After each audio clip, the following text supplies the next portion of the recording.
Hi everyone, welcome back to Annai nursery garden Mannargudi. இந்த வீடியோவில் என்ன பார்க்க போகிறோம் அப்படின்னா, நம்ம ரோஸ் செடி வாங்கும்போது நர்சரியில் வந்துட்டு வாங்கிட்டு வருவோம். அந்த வாங்கிட்டு வர ரோஜா செடி வந்து 5 இலை இருந்தால் பூக்கும், 7 இருந்தால் பூக்காது அப்படின்ற மாதிரி டவுட்ஸ் எல்லாம் உங்களுக்கு நிறைய இருக்குது இல்லையா? அதை கிளாரிஃபை பண்ணுற மாதிரி தான் இந்த வீடியோ போட்டிருப்பேன். இது ஃபுல்லாக பார்த்தீங்கன்னா உங்களுக்கு புரியும். நம்ம சேனலில் இப்போ தான் ஃபஸ்ட்டு பார்க்குறீங்க அப்படின்னா நம்ம சேனலை சப்ஸ்கிரைப் அண்ட் ஃபாலோ பண்ணி வச்சுக்கோங்க. ஸோ நம்ம வீடியோக்குள்ளே போவோம்.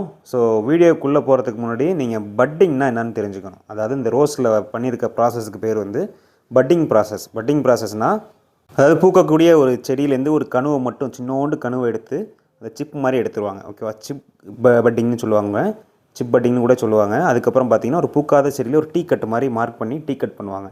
டீ கட்டோ இல்லை சின்ன இது மாதிரி அந்த தோலை மட்டும் இது ரிமூவ் பண்ணிவிட்டு அந்த பட்டிங் எடுத்தோம் இல்லையா, அந்த பட்டை உள்ளே இன்சர்ட் பண்ணி மேலே வந்து கிராஃப்டிங் டேப்பை போட்டு கொஞ்சம் நல்லா கட்டிடுவாங்க. இதுக்கு பேர் தான் பட்டிங்.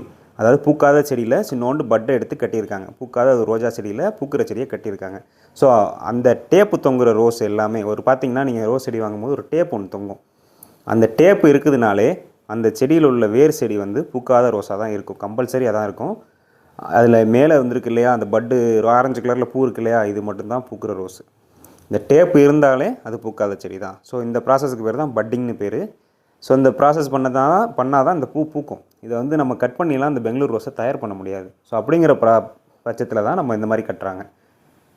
கட்டிங்ஸ் மூலமாக தயார் பண்ணுற ரோஸில் வந்து இந்த டேப் வந்து இருக்காது. ஸோ அந்த டேப் இருக்காத செடியிலலாம் வந்து பார்த்திங்கன்னா உங்களுக்கு அந்த 7 லீஃப், அதாவது இந்த ஆண் செடி, ரோஸில் வந்து ஆண் செடின்னு சொல்லுவாங்க, இல்லை 7 இலை செடின்னு சொல்லுவாங்க.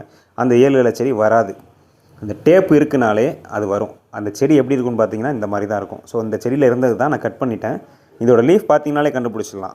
பார்த்தீங்கன்னா 7 லீஃப் இருக்கும், ஃபுல்லாகவே 7 லீஃப் இருக்கும், கீரை மாதிரி இருக்கும். ஸோ பூக்கிற செடியோட இலையை பார்த்தீங்கன்னா பெரிய பெரிய இலையாக இருக்கும். இந்த இலையை பார்த்தீங்கனாலே கண்டுபிடிச்சிடலாம் இது வந்து ஒரு செடியே டிஃப்ரெண்ட்டாக இருக்கும். ப்ளஸ் வளர்கிறதும் பார்த்தீங்கன்னா ஹை ஸ்பீடாக, நல்லா க்ரோத்திங் ஸ்பீடாக இருக்கும். எந்த பூச்சி தாக்குதலும் அதில் வராது. நல்லா ஃப்ரெஷ்ஷாகவே இருக்கும் எனி டைமும் பார்த்தீங்கன்னா. ஸோ இதை பார்த்தீங்கனாலும் நீங்கள் கண்டுபிடிச்சிடலாம் இதுதான் அந்த பூக்காத செடி. இதோட வேர் செடியிலேருந்து வந்தது. அந்த டேப் தொங்குது இல்லையா, அந்த டேப்புக்கு கீழே மேலே எங்கேருந்து வேணாலும் வரலாம். ஸோ அந்த வந்திருக்கு தெரியுதா, மண்ணுக்குள்ளேருந்து சில டைம் வரும். இந்த செடியில் பார்த்தீங்கன்னா மண்ணுக்குள்ளேருந்து வந்திருக்குது. ஸோ இதை வந்து நம்ம வந்து கட் பண்ணிடணும். இதை அந்த செடியை வந்து கட் பண்ணி எடுத்துடணும். கட் பண்ணுறதுன்னு எப்படின்னா அதில் காட்டுவோம் பாருங்கள். ஸோ அது எங்கேருந்து வந்திருக்கு, இந்த டேப்புக்கு கீழேயும் வரலாம், மேலேயும் வரலாம், மண்ணுக்குள்ளேருந்து வரலாம். இந்த செடியில் வந்து மண்ணுக்குள்ளேருந்து வந்திருக்கு உங்களுக்கு. ஸோ அதை மட்டும் தனியாக எடுத்து இந்த மாதிரி மேலெல்லாம் கட் பண்ணக்கூடாது. மேலெல்லாம் கட் பண்ணிங்கன்னா திருப்பி அது என்ன பண்ணால் நிறைய கிளை விட்டு இன்னும் ஸ்பீடாக வளரும். உங்களுக்கு நிறைய பிரான்ச்சஸ் விட்டுரும், ஸ்பீடாக வளரும். கொஞ்ச நாள் வளர்த்திங்கன்னா அப்புறம் பூக்கிற செடி செத்துரும். இதை என்ன பார்த்தோன்னே நீங்கள் என்ன பண்ணணுன்னா இந்த செடியை தனியாக வளைச்சிட்டு கீழே, அதாவது அந்த மண்ணோடு எங்கேருந்து முளைச்சிருக்கோ அந்த இடத்தோட கட் பண்ணி இதை எடுத்து